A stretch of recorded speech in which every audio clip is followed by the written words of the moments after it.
السلام علیکم ورحمۃ اللہ وبرکاتہ۔ دوستو، اس سوال کا جواب ہر شخص کو معلوم ہونا ضروری ہے، ہر شخص کو پتہ ہونا ضروری ہے۔ آخر اس سوال کا جواب ہے کیا؟ وہ سوال یہ ہے کہ دوستو، کیا عورت جانور کو ذبح کر سکتی ہے یا نہیں؟ چاہے وہ مرغا ہو یا مرغی ہو، بکرا ہو یا بکری، گائے ہو یا بیل یا پرندہ ہو، کچھ بھی ہو، حلال جانور کو عورت ذبح کر سکتی ہے یا نہیں؟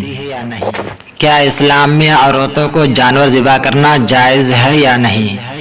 بہت سارے لوگوں کے ذہن میں کنفیوژن بنی ہوئی ہے کہ عورت ذبح نہیں کر سکتی، اور اگر عورت ذبح کرتی ہے تو اس کا ذبیحہ حلال نہیں ہو سکتی۔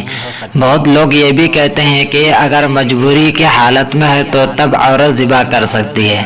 اس مسئلے کی حقیقت کیا ہے اسلامی نظر میں، میں آپ کو حوالے کے ساتھ بتاتا ہوں۔ بس آپ سے گزارش یہ ہے کہ ویڈیو کا آخر تک دیکھیں، اور اگر آپ کو ویڈیو پسند آتی ہے تو لائک کرنے کے ساتھ ساتھ چینل کو ضرور سبسکرائب کر لیجیے گا۔ دوستو، آئیے جانتے ہیں عورت بھی جانور ذبح کر سکتی ہے۔ جی ہاں، عورت بھی جانور ذبح کر سکتی ہے اور اس کے ہاتھ کا ذبح کیا ہوا جانور حلال ہے۔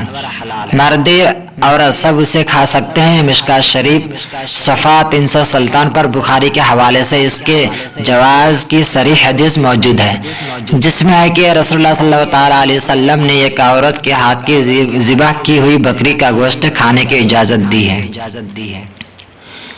خلاصہ یہ ہے کہ عورتوں کے لیے بھی مردوں کی طرح حلال جانوروں اور پرندوں کو ذبح کرنا جائز ہے۔ جو اسے غلط کہے ان کی جاہلانہ پن ہے، بلکہ شریعت پر افطرا کرنے والا ہے۔ سمجھدار بچے کا ذبح کیا ہوا جانور بھی حلال ہے۔ سمجھدار بچے کا ذبح کیا ہوا جانور بھی حلال ہے۔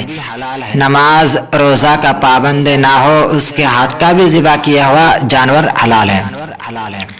نماز روزہ کا پابند نہ ہو، اس کے ہاتھ کا بھی ذبح کیا ہوا جانور حلال ہے۔ ہاں، نماز روزہ چھوڑنا اور حرام کام کرنا اسلام میں بہت برا کام ہے۔ ذبح کرنے والوں کے لیے مسلمان اور آسمانی کتابوں پر ایمان رکھنے والا ہونا کافی ہے، اگرچہ عورت ہی ہو۔ تو دوستو، حوالہ نوٹ کیجیے۔